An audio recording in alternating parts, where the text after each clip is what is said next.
So essentially, it's a form of therapy.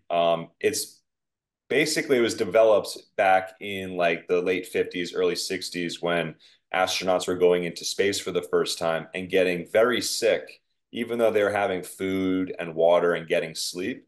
And scientists discovered that magnetism is a essential nutrient, essentially, to the human body. And they put a lot of money into researching it, and they discovered that if you pulse a magnetic field, it can facilitate a whole host of different cell functions. For one, it hyperoxygenates the bloodstream. It could calm down nerves, and it could also speed up cell metabolism and bone metabolism. So if you have a fracture or a ligament issue, it could dramatically speed up the recovery process of that injury. I would say, well, for one, like health is balance. It's not being too sedentary, but also not being too active. It's not eating too much, but not eating too little. So I would say the biggest lifestyle challenge that I see a lot of people facing is becoming too extreme in any one of those directions. Like in particular, like I was mentioning with runners, like overtraining, I find a lot of runners tend to run all the time and they run very long distances. If you are dealing with pain, especially chronic pain, getting an MRI is imperative. And I'm working with like a qualified medical professional because it could be a symptom of something worse.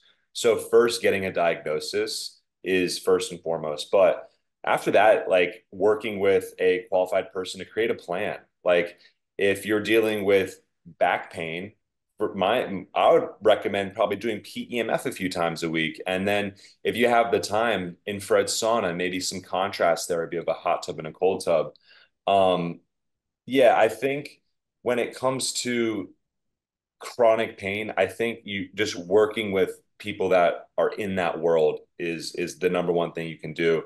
And at Vitality, like that is our number one thing that comes in is just people that have, it's usually back pain, honestly, but knee pain, shoulder pain. It's always a symptom of something that might be more underlying, whether it's a torn rotator cuff or a herniated disc. So just getting the data first and foremost is imperative, so you know what treatment plan to go down. But yeah, and also with pain, hyperbaric oxygen is a really good option for people that are dealing with injuries that might have been there for a long time. Because when we're injured, we produce scar tissue. There's typically less blood flow to that area because our bodies are trying to protect it and guard it. But to surge that area with blood, it can really help calm down the pain. So I've been using wearables for about 6 or 7 years now. I first started with the Oura Ring, and for the last 4 years, I've been on the Whoop, or 4 or 5 years. But anyway, they're incredible, and they're actually getting better and better. Yeah. So when it comes to wearables, I think most people are aware of resting heart rate as being like a good measurement of cardiovascular health and fitness. But really, more importantly, is your heart rate variability. You mentioned it earlier. It's a score. It's basically a algorithm that can determine how much space is in between heartbeats and the variability between heartbeats. And the higher the number, the more relaxed and recovered your nervous system is. And it's been really fascinating seeing how various lifestyle changes or various life events influences your heart rate variability. Like for example, I did a little experiment where I was experimenting with the GLP-1 peptides like tirzepatide and semaglutide, and it wrecked my heart rate variability. It really showed me that my nervous system was under stress, which influenced me to stop taking it. Mhm. Plus, I didn't need it. Good. But on the flip side, a molecule called NAD significantly improves my heart rate variability by around 30 or 40%. So these are like tools that can show us what works and what doesn't.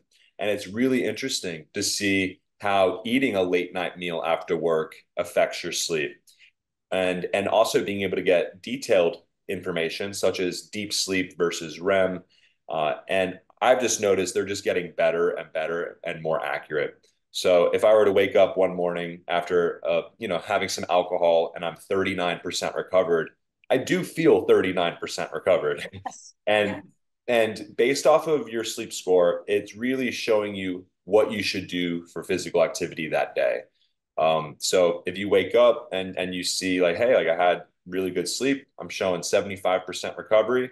That's a great day to like go hit the weights or go for a nice run or just go out and enjoy the day. But if you have a low recovery, it is indicative of stress in the body, and that might be a day to come to Vitality and hit up the float tank or go get an IV or something that can help reduce bioenergetic stress in the body because you need it. Running or just endurance exercise in general really increases cortisol quite a bit. So whenever I have a client that is an avid runner, I always encourage them to either manage their stress through supplements like magnesium and ashwagandha, or come into Vitality and manage their stress through the float tank or hot tubs and cold tubs. I think a lot, like one thing that a lot of runners can do is implement more nutrition into their routines, their fitness routines. So what that would look like is like essential amino acids are so important for accelerating the recovery.